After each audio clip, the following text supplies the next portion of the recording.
I'm not a virgin. That's what she told him, expecting disgust, rejection, or worse. But the man didn't flinch. He simply held her hand. Clara Bell Monroe had run through dust and fire, chased by men with holy titles and unholy hands. What she carried wasn't just a silver ring, it was a truth no one wanted to hear. And Wyatt Coltrane, a man who once believed he could never be good again until the day a broken stranger collapsed on his porch and didn't ask for mercy. Just a moment to breathe. What would you do if you were Clara? If the only man who ever saw you, truly saw you, never asked for your past? And what if you were Wyatt, and someone else's courage helped you remember your own? This story isn't about perfection. It's about trust, built not with promises, but with silence, bread, and the sound of two souls finally resting. If their journey stirs something in you, leave a comment. And if you believe in second chances, even the quiet ones, you're in the right place. Now, let's ride back to where it all began. Some women run from heartbreak. Clara Bell Monroe ran from something far darker and far more dangerous. The Arizona wind didn't carry comfort that afternoon. It was dry and unrelenting, rolling across the wide plain with the rasp of sandpaper and the scent of cedar bark scorched by sun. Clara Bell Monroe leaned forward in her saddle, clutching the reins with fingers cracked and sore, her lips chapped to the point of bleeding. The horse beneath her was limping now, favoring its front leg. She didn't blame him. They were both running on willpower. She hadn't spoken aloud in hours. The silence of the open land was both sanctuary and sentence. It wrapped around her, sometimes like a blanket, sometimes like a noose. She didn't know how long she'd been riding anymore. 2 days, 3. There was no clock, no calendar, only the sun and the growing weight in her chest that warned time was running out. The wound under her ribs pulsed with every jolt of the saddle. At first, she'd tried to ignore it, gritted her teeth, and prayed it'd fade. But now it throbbed like a second heartbeat, hot and sour. The infection was taking hold, her body was failing. But her spirit not yet. Beneath her corset, pressed tight against clammy skin, was her salvation if anyone dared to believe it. One page, torn and smudged, ink faded from years of concealment. A ledger list, names, schedules, locations, all penned by the hand of Reverend Alden Tate. All proof that what had happened to her and others hadn't been imagination. It had been ritual. The man wore God's name like a garment, spoke in scripture, smiled in sunlight, and yet, when the doors closed and the town's eyes turned away, he became something else entirely. Clara had been 14 the first time she saw the change. By 17, she'd stopped hoping anyone would see it too. At 27, she'd finally stopped surviving and started escaping. Her destination wasn't a city or a sanctuary. It was a place she'd only heard of once, Larkspur Creek, a dust-covered town north of the Red Ridge. A place that might have forgotten her name, but not the only man who once showed her a flicker of mercy. Deputy Ernest Hale. If he was still there. If he was still breathing. A gust of wind pulled at her shawl. She rewrapped it, shivering despite the sun. Fever curled in her belly like smoke. Every bump in the trail was a thunderclap against her bones.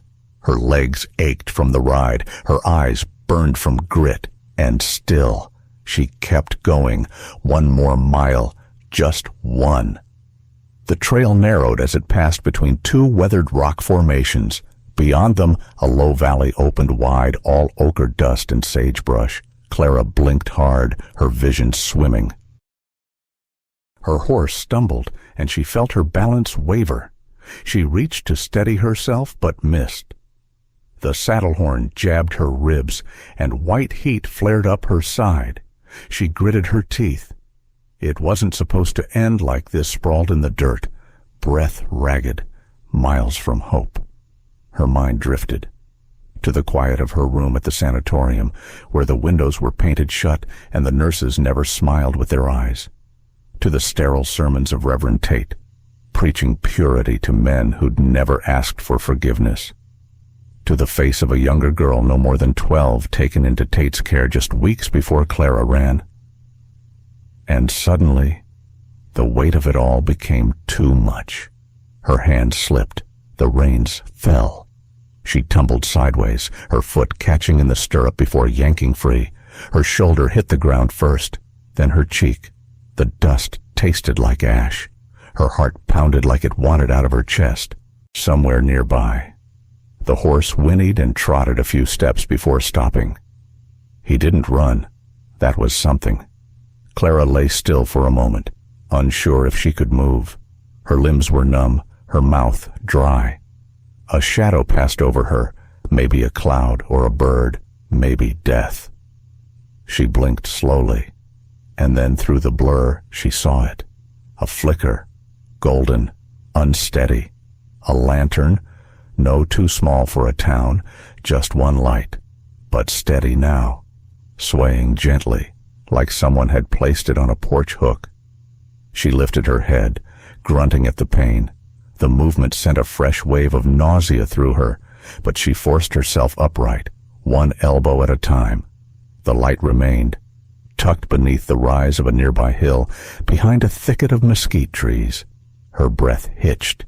It might be danger, might be worse than no light at all, but it might be someone, anyone, with the last ounce of her strength.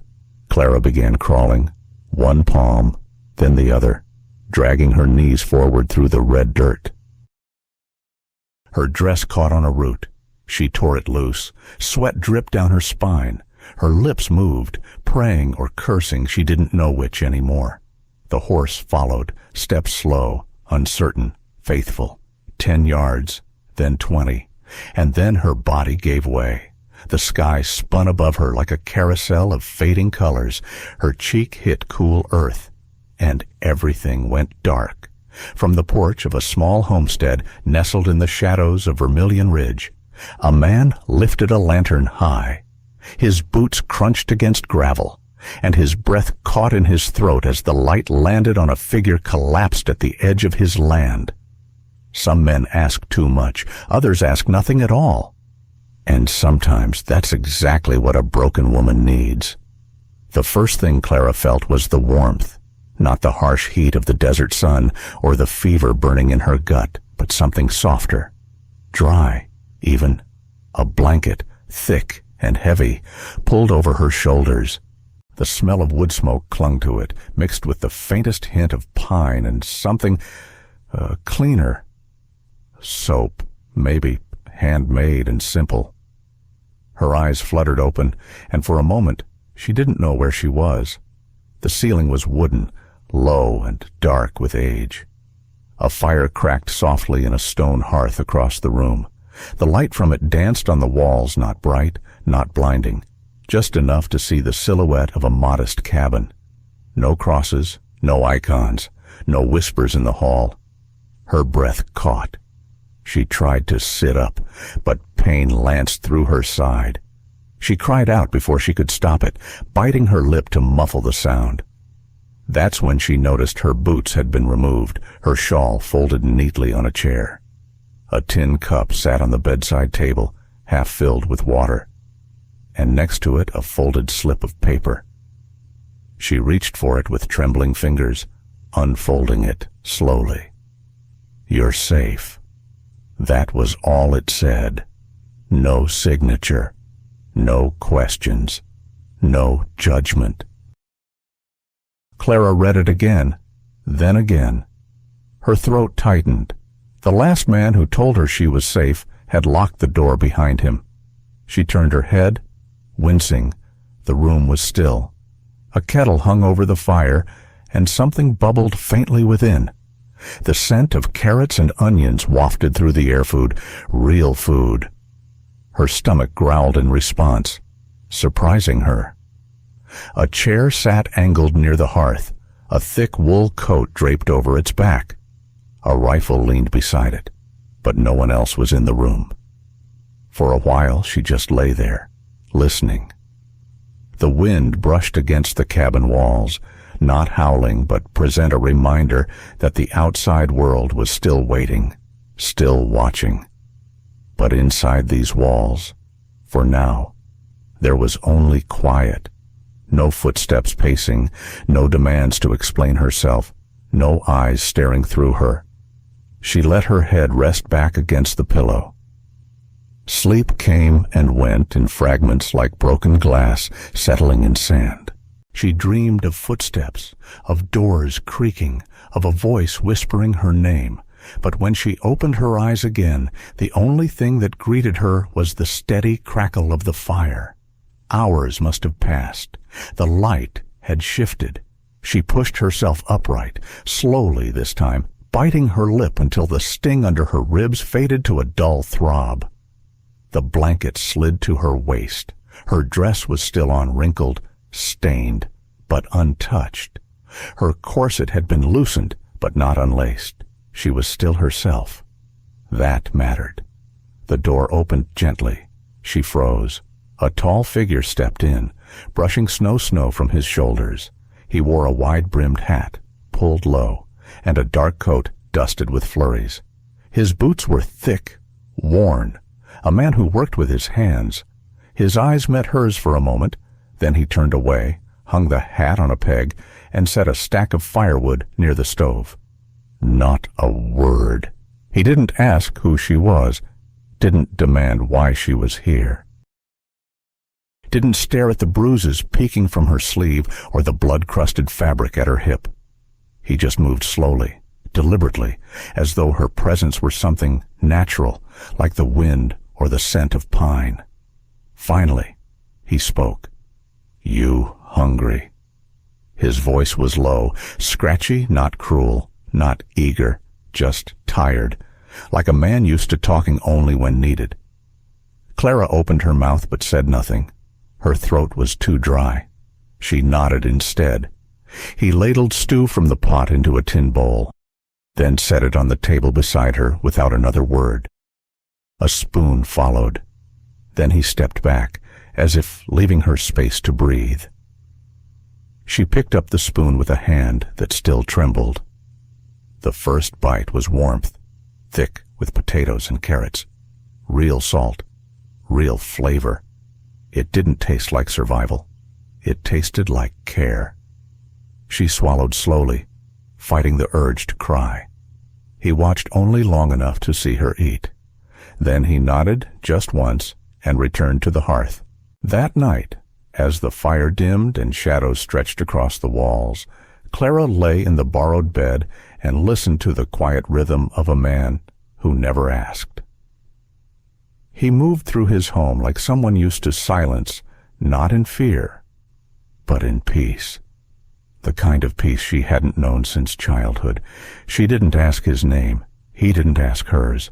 But when she woke again sometime near midnight, heart pounding, sweat clinging to her skin from a nightmare too familiar, she found a second note by the cup. Still safe. She held it to her chest and let herself believe it. Just for tonight, in the morning, Clara would rise, not because she was healed, but because she wasn't ready to stop hoping. And maybe, just maybe, that man with the quiet eyes had a name she needed to learn. Some silences are heavy, others are healing. The days passed slowly. Time in Wyatt Coltrane's cabin didn't move by the clock. It moved by the smell of coffee at dawn, the creak of floorboards under work-worn boots, the shuffle of firewood being stacked, one piece at a time. It moved by patterns soft, steady ones like the steam that curled up from stew at noon, or the quiet sighs Clara let out in her sleep. No one asked her to explain, no one asked her to smile, and that oddly made her feel more seen than all the questions she'd ever been asked.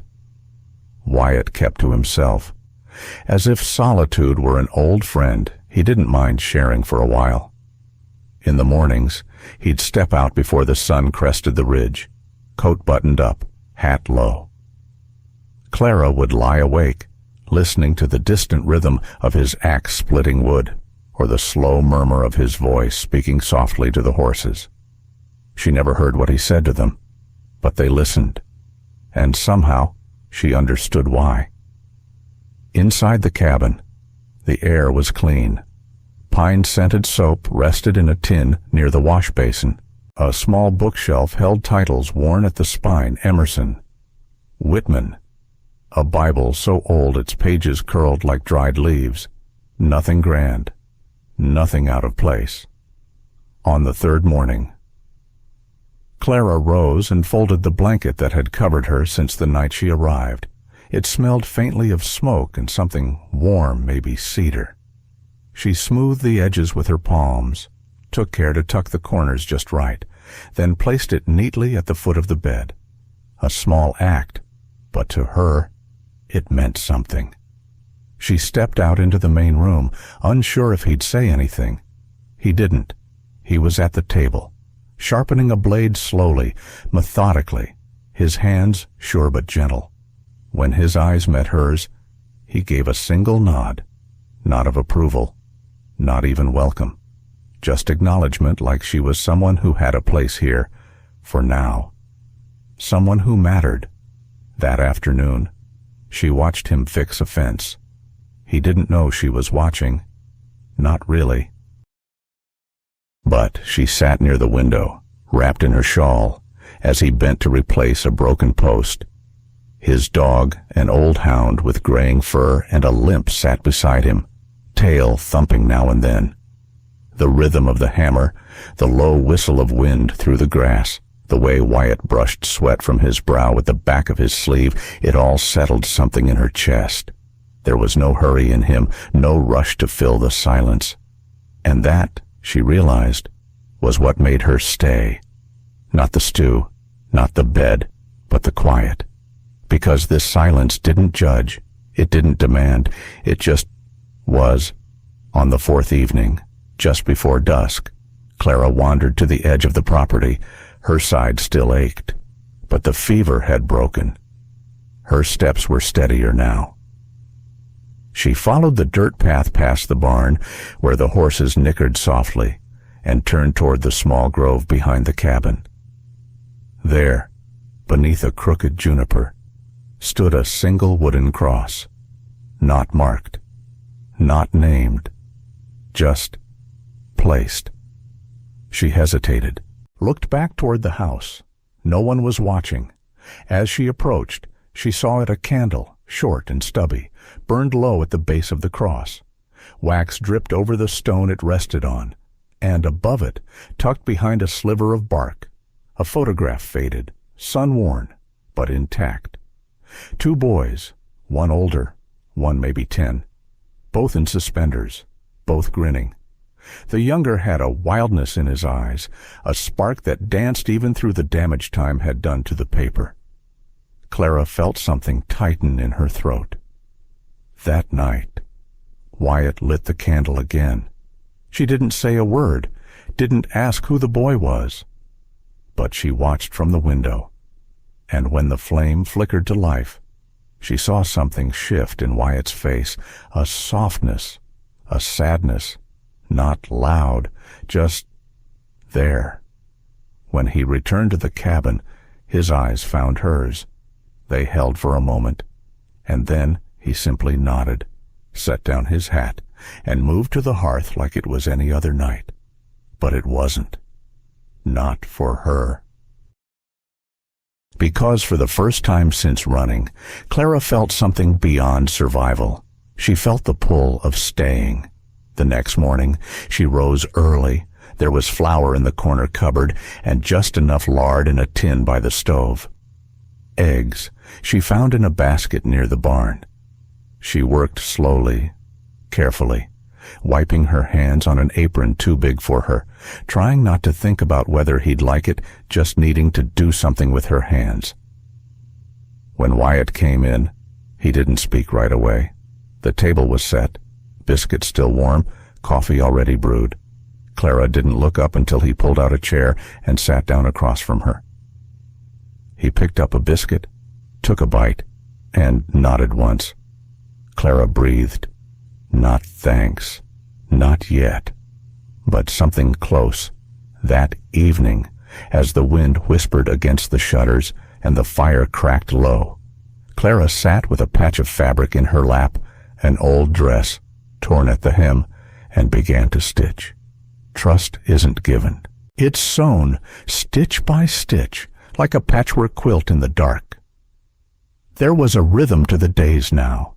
Nothing spoken, but felt like the beat of a slow song both Clara and Wyatt knew how to hum, even if neither remembered the words. Mornings began with coffee, always hot, always waiting on the table when Clara rose. Sometimes a piece of bacon or a biscuit appeared beside it.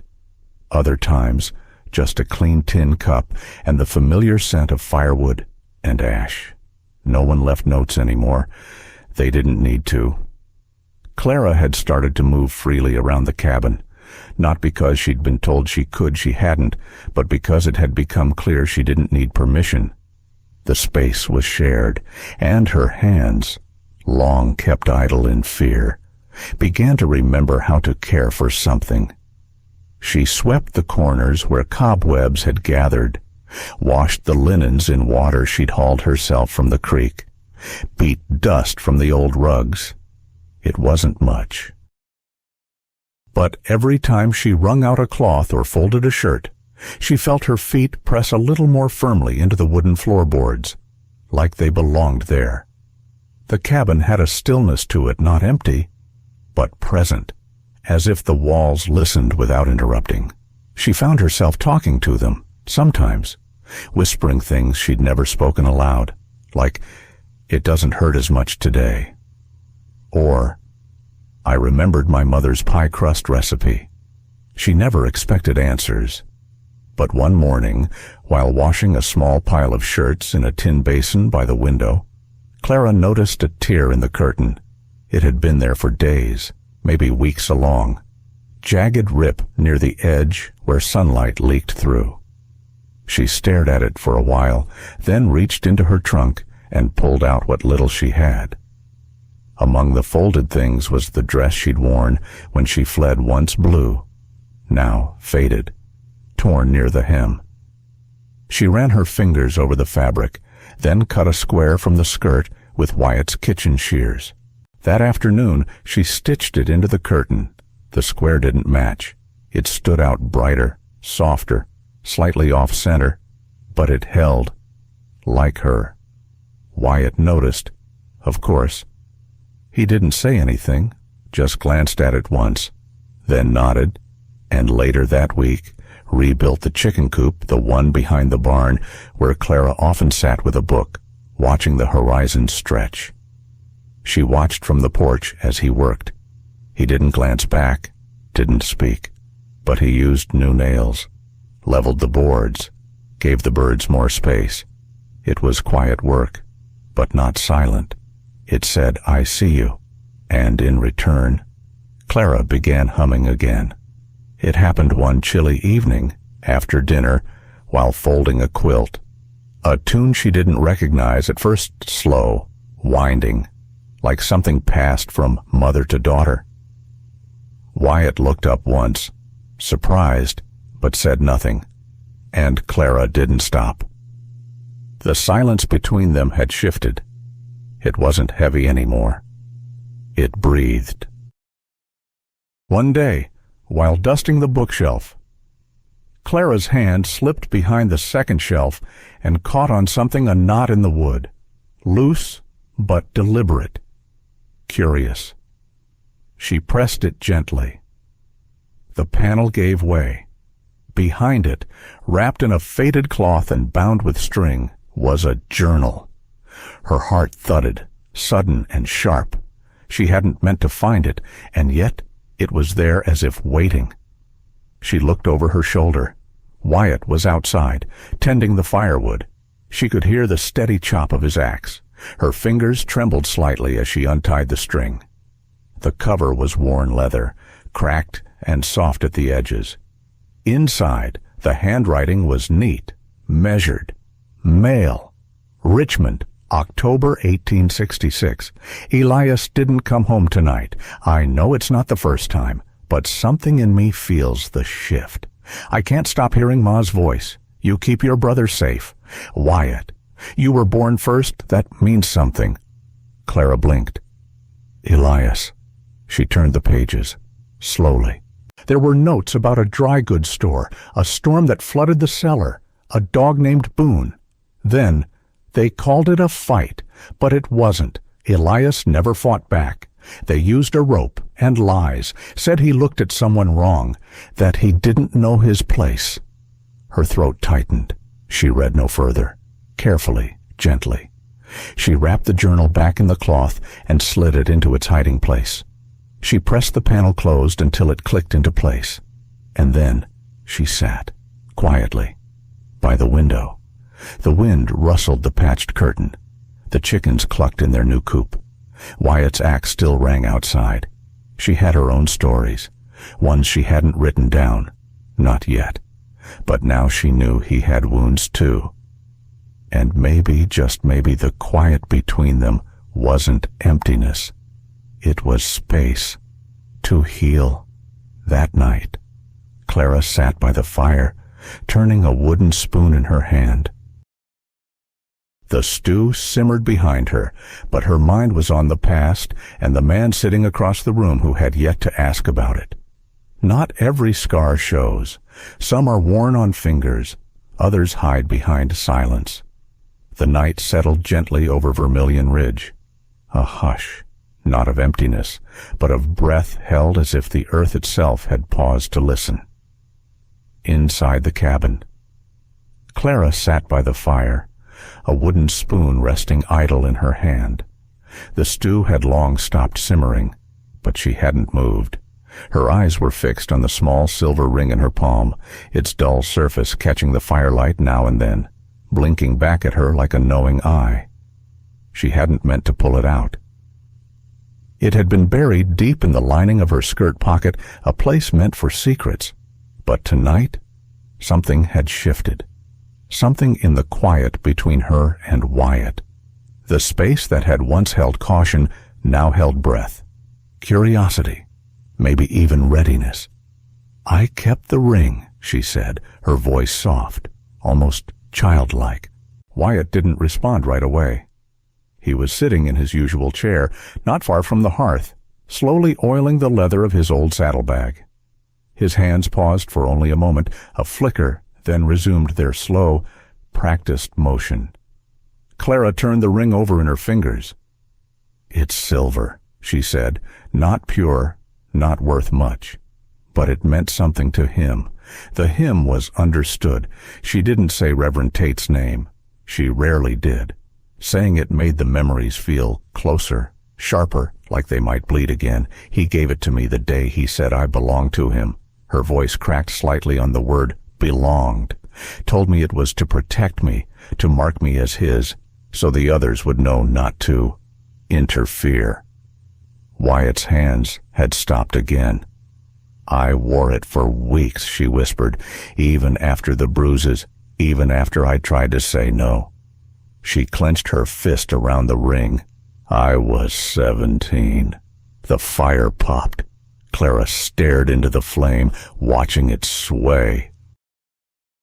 Her face was blank, but her fingers trembled slightly. "They said I was confused, that I was unwell, that I had temptress blood and didn't know the danger I carried in me." Her mouth twisted into something bitter, not quite a smile, not quite a grimace. "They locked me up. Wyatt told me I was sick, that purity could be restored if I just repented hard enough." Silence. Still. Wyatt didn't interrupt. He didn't shift. Just sat with her in it, that heavy, burning space where her words finally lived outside her body. "I'm not a virgin," Clara said suddenly, firmly, like a truth that had long begged for air. "I haven't been for a long time. And not because I chose. not because I was in love. She waited. Her heart pounded in her ears. She braced for the sting, the recoil in his eyes, the shift in posture, the quiet distance she knew so well from every man before. But none came. Instead, Wyatt set his saddlebag down gently, stood, and walked over without a word. Clara looked away, ashamed now that she'd spoken at all. Her fingers still clenched the ring like a weapon, like a reminder of how much had been stolen. Then she felt it. A hand. Rough, calloused, but warm, not pulling, not prying, just resting gently over hers. He didn't speak. He didn't flinch. He just held her hand, not in comfort, not in pity, in acknowledgement. Clara closed her eyes. For a long time. They sat like that, the silver ring trapped between their palms, the fire casting long shadows on the walls, the air thick with unsaid things. And in that silence, something in her loosened. Not everything. Not yet. But enough. She opened her hand. The ring sat in the center, cool and small, and somehow irrelevant, not sacred, not damning, just metal. I don't want to carry it anymore, she said. Wyatt gave a slow nod. He didn't take it from her. He let her decide. Clara stood, walked to the mantel, and set it there, not with ceremony, but with finality. Then she stepped back, rubbed her palms together as if trying to erase a memory from the skin. Wyatt returned to his chair. They didn't speak again that night. There was no need. Later, in the small bed tucked beneath the eaves, Clara lay beneath a quilt that smelled of pine and wood smoke. She expected the dreams to come, the ones with the locked doors, the sermons, the silver glint of that cursed ring.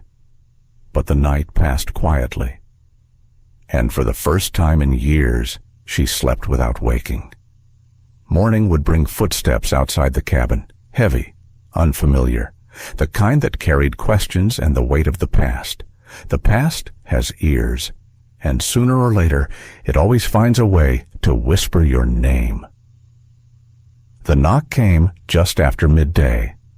Wyatt was splitting wood behind the barn when he heard it 3 quick raps, sharp against the frame of the front door. Not urgent, not friendly, either. He wiped his hands on his trousers, heart already shifting into the old rhythm, the one that had saved his life more than once. Back before quiet was his home. At the door stood a thin man with a courier's satchel slung over his shoulder and a look that said he didn't enjoy being this far from town. "Letter from Sweetwater," he said, handing Wyatt a folded note. "From a friend at the stable there. Thought you'd want to see it." Wyatt took it without a word. The man lingered, glancing toward the barn, then toward the smoke rising from the chimney. "Someone's been asking around," he added. "Not from here. Looked polished. Clean boots. Clean teeth. Asked about a girl. Said she had a scar behind her left ear. Wore a silver ring." Wyatt's fingers tensed around the note. What else, he didn't give a name. Paid in gold coin, though. That gets folks talking. And listening. Wyatt nodded once, quietly. "Thanks."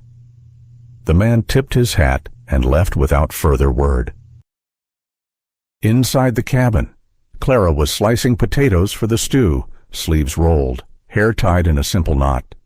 The firelight gave her a kind of softness she hadn't had when she first arrived, but the moment Wyatt stepped in, that softness cracked. She saw it in his face. "What is it?" she asked. He handed her the note. She read quickly. Her breath hitched.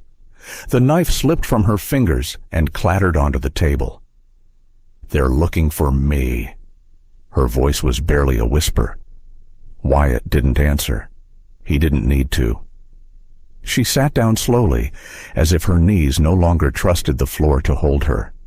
One hand reached instinctively toward her ear, just behind the lobe, where the scar lived. Faint, but real. "They know," she said. Somehow, They know I'm alive. Wyatt crouched beside her, one hand on the table, steady as always. Could have been a guess. She shook her head. The ring. I should have thrown it into the fire. You left it on the mantel. Clara's voice turned brittle. Like a fool.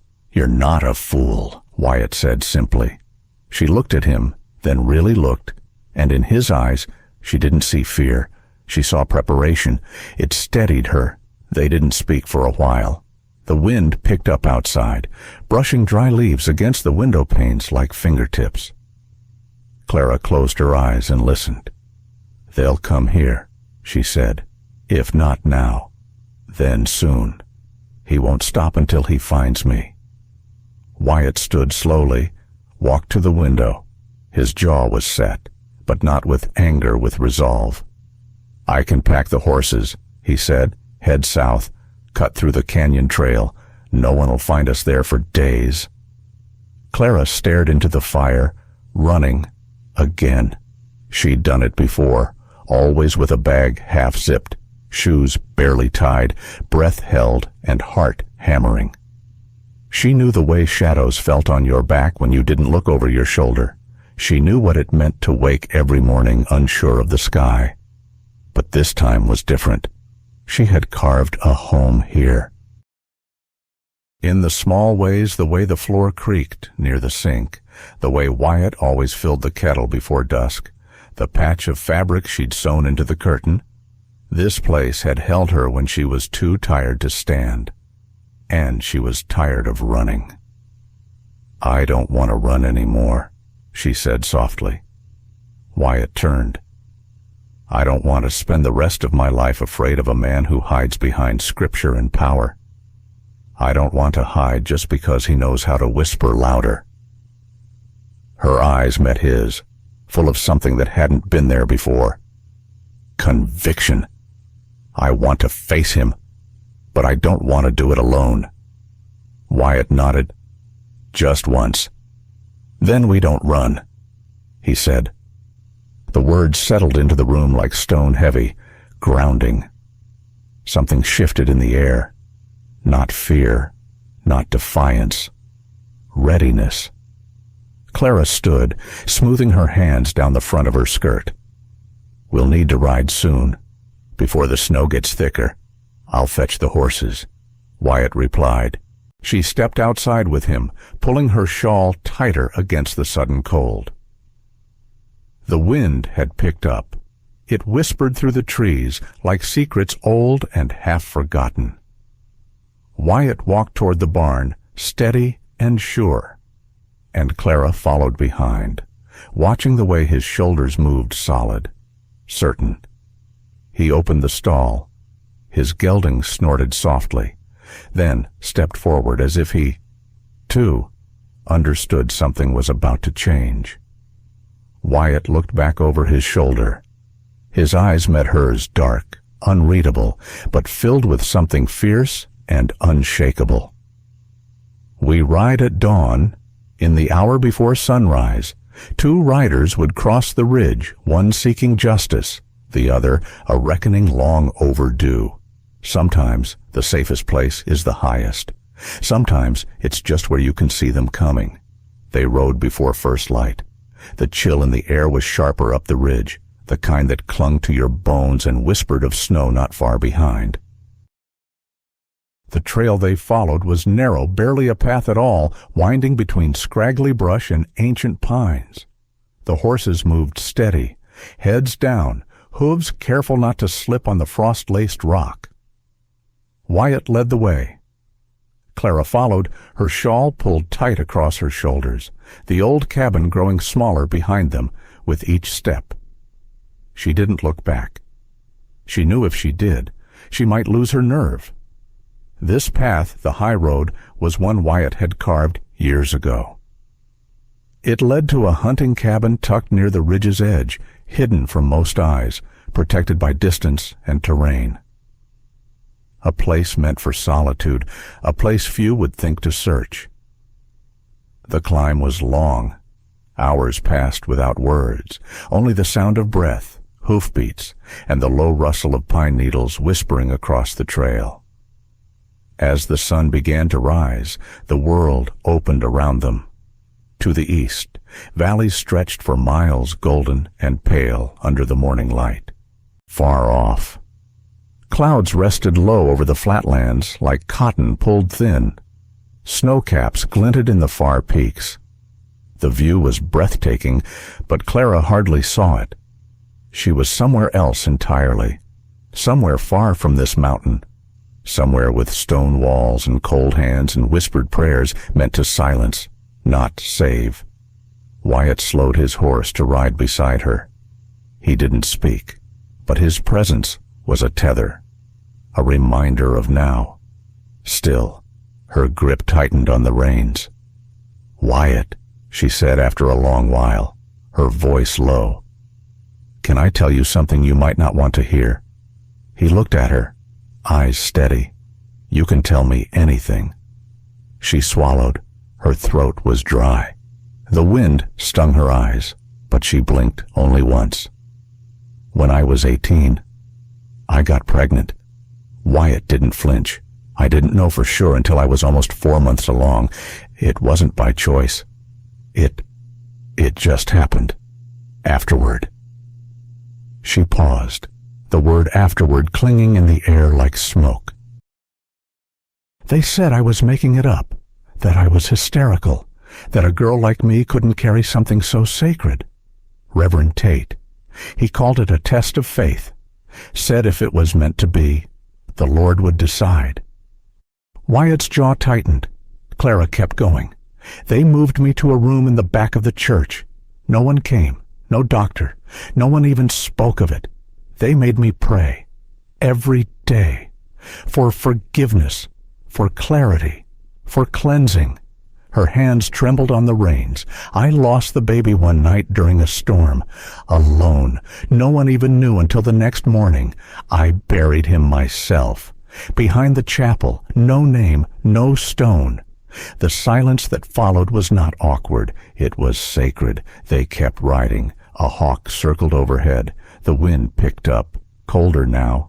After a while, Wyatt pointed toward a ledge up ahead, where the trail widened and the trees gave way to a rocky overlook. "We're close," he said. "Let's stop a minute." They dismounted.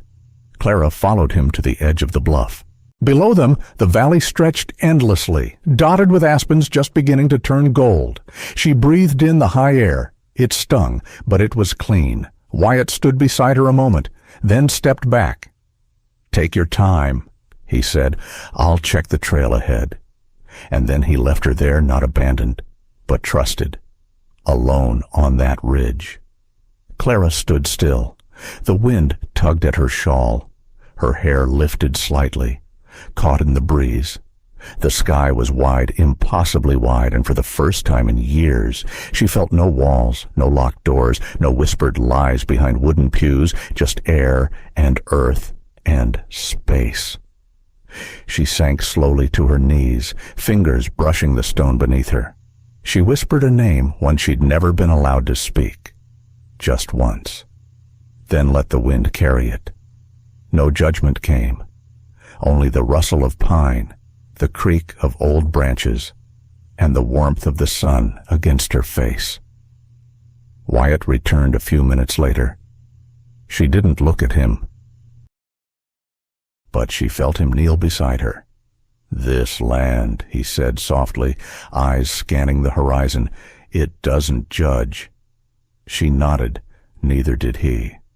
That night, as the fire cracked and shadows danced on the cabin walls, a sound outside made Wyatt reach for his rifle and Clara reach for courage. Some fires cleanse, others consume. They never called it home. But slowly, the cabin on the ridge became something like it. Each day, the edges of Clara's fear dulled a little more. Not disappeared fear like hers, never truly left, but it softened, smoothed by the quiet rituals of survival. Wyatt didn't coddle her. He didn't speak in gentle tones or offer reassurances. But he taught, quietly, patiently, as if showing her how to stack kindling or sharpen a blade or gauge wind direction was just another form of kindness. And she learned. Her hands, once trembling from more than cold, grew steadier. She could now strike flint against steel and coax flame from dry moss. She learned to clean a wound with salt water, to gut a fish without flinching. And then came the gun. He placed it before her on the table one morning, wrapped in a cloth like a gift, a six-shooter, small, weathered, but cared for. "I'm not ready," Clara whispered. "That's why we start today," Wyatt said simply. At first, she hated it, the weight, the sound, the smell, but hate was a luxury she no longer allowed herself. So, she practiced. He set up bottles and tin cans behind the cabin. Her hands shook. Her aim wavered. Every missed shot felt like proof of failure. But Wyatt never scolded. He only reminded her to breathe. "Your fear will always fire first," he said. "The trick is learning to shoot after." By the end of the week, Clara hit 2 cans in a row.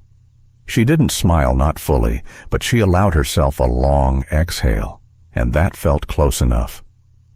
The nights were colder now. Early frost kissed the window panes, and the fire burned longer.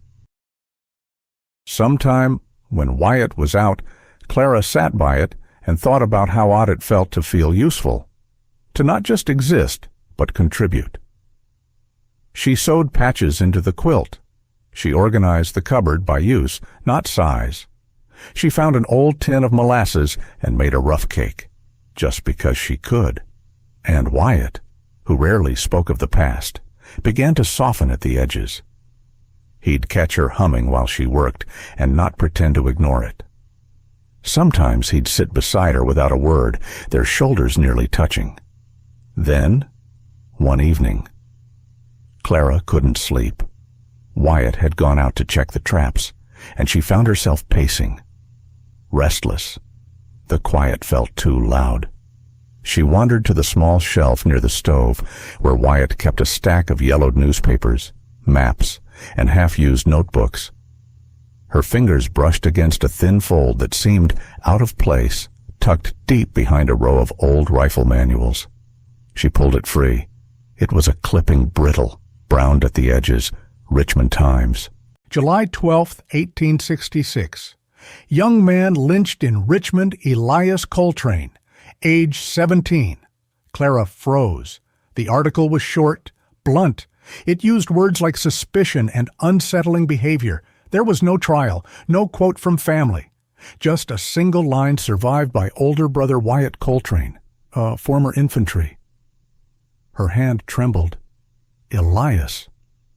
She hadn't known Wyatt had a brother, let alone one lost like this.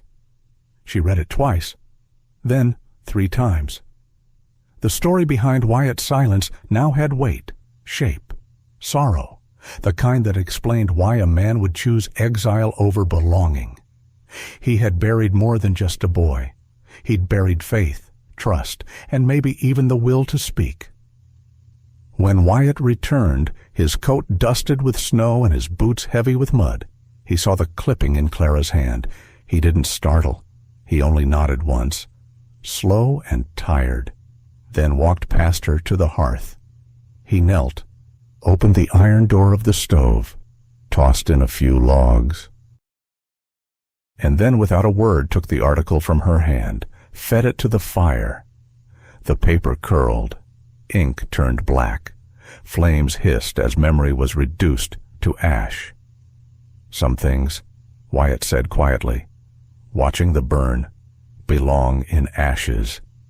Clara didn't reply, but she sat beside him on the floor, pulled her knees close, and rested her chin atop them. She didn't ask for more, because the silence between them now didn't demand anything. At dawn, hoofbeats echoed faintly across the valley. Clara sat up in bed, her hand already reaching for the revolver. You can build a fire, board the windows, and pray, but some shadows still find their way in. The morning began too quiet. No birdsong, no rustle of pine needles against the glass. just the kind of silence that presses on your chest, warning you in ways words never could. Clara opened her eyes before the light reached the cabin windows. She hadn't slept well, not from fear, but from something deeper, the weight of things unspoken, the heaviness of being almost free.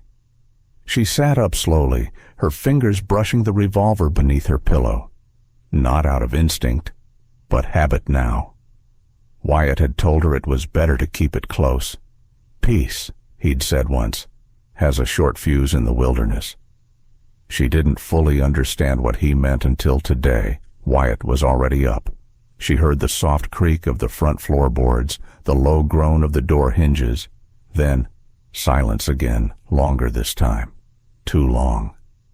She stepped quietly toward the window, drawing the curtain a fraction. There they were, 5 riders, barely visible through the trees, just far enough to make their intentions unclear, but their presence unmistakable.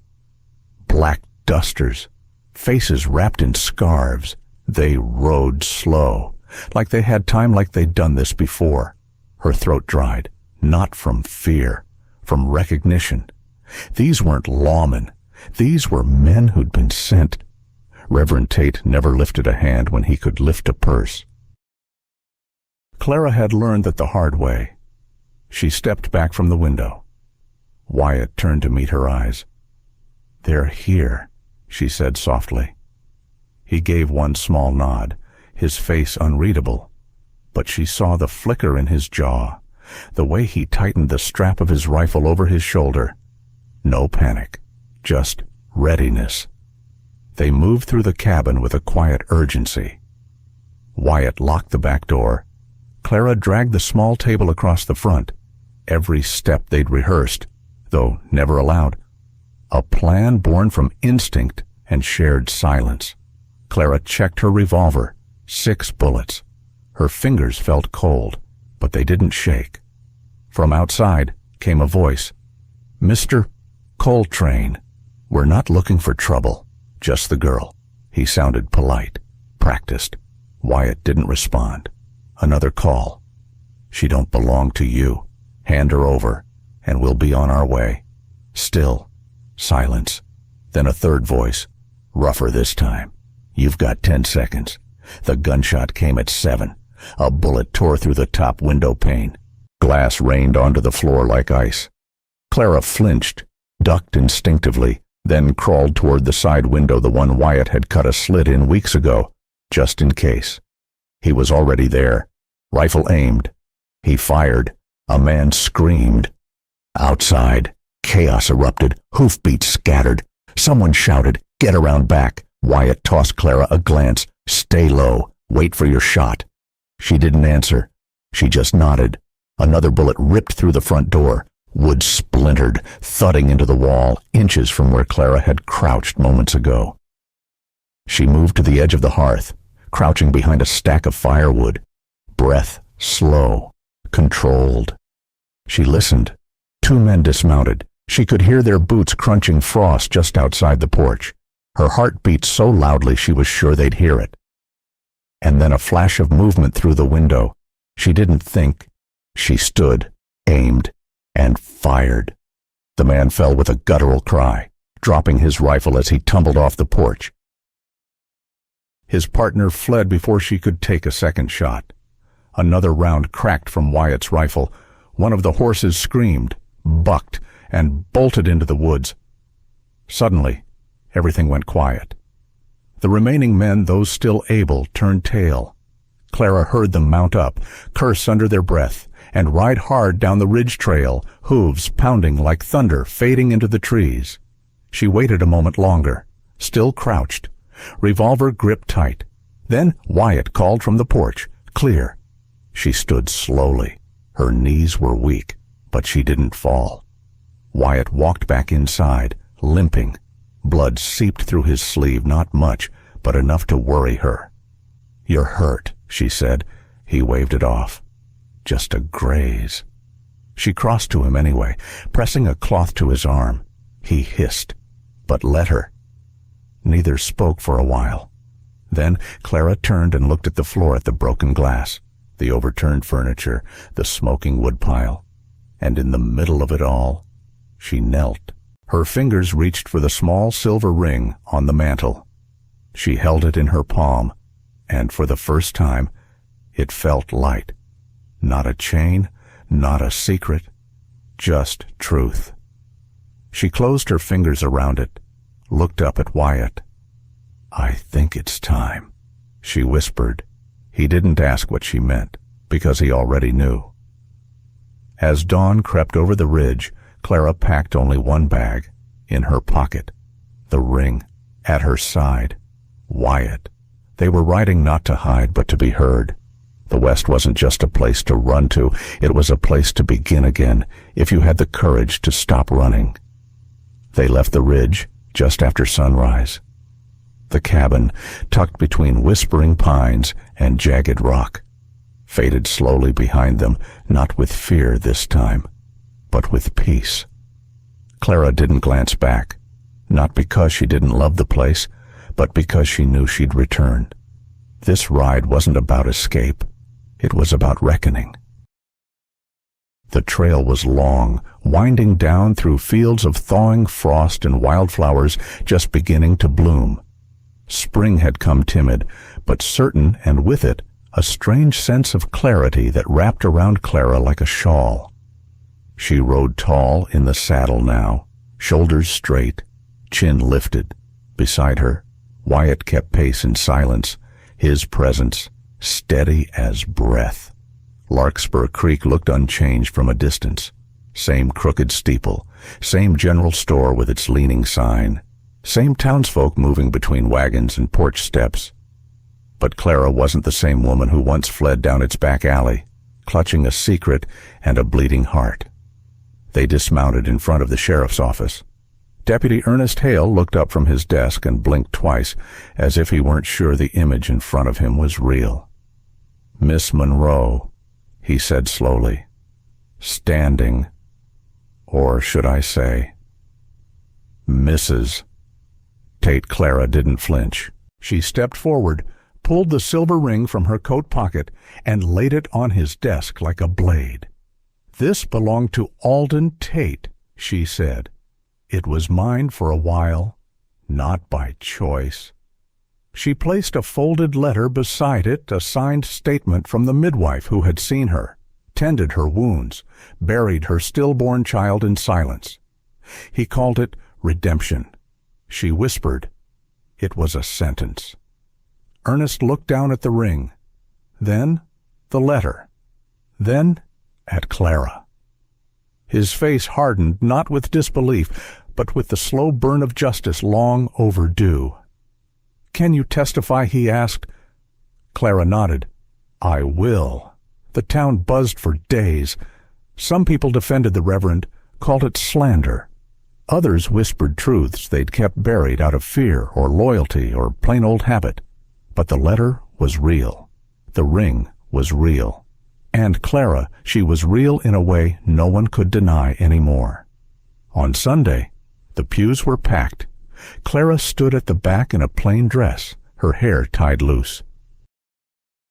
Wyatt was beside her, one hand resting lightly at her waist, not possessive, just present. Reverend Alden Tate took the pulpit, clearing his throat as if preparing for the usual performance, but the room didn't hush the way it used to. People watched him differently now, before he could speak. The doors creaked open. Ernest Hale walked in, flanked by two deputies. He didn't rush. He didn't raise his voice. "Reverend Tate," he said calmly, "you're under arrest. Charges include unlawful imprisonment, coercion, and misconduct under religious authority." A collective inhale swept through the congregation. Tate stared, pale, motionless. Then, like a puppet whose strings had finally snapped, his shoulders slumped. He offered no protest as the cuffs closed around his wrists. As he was led down the aisle, his eyes met Clara's. He didn't speak. Neither did she. What was there left to say outside? The church bell rang, but it didn't sound holy. It sounded honest. They returned to the ridge 2 days later. Spring had fully claimed the land. Snow melted into rich soil. The trees were thick with new buds, and birds had begun to nest in the eaves again. Clara took off her boots and walked barefoot across the soft earth. She planted flowers along the windows, lavender, sage, wild asters she'd picked near the trail. Wyatt rebuilt the porch steps, hung a new door, fixed the glass Clara had once hidden behind.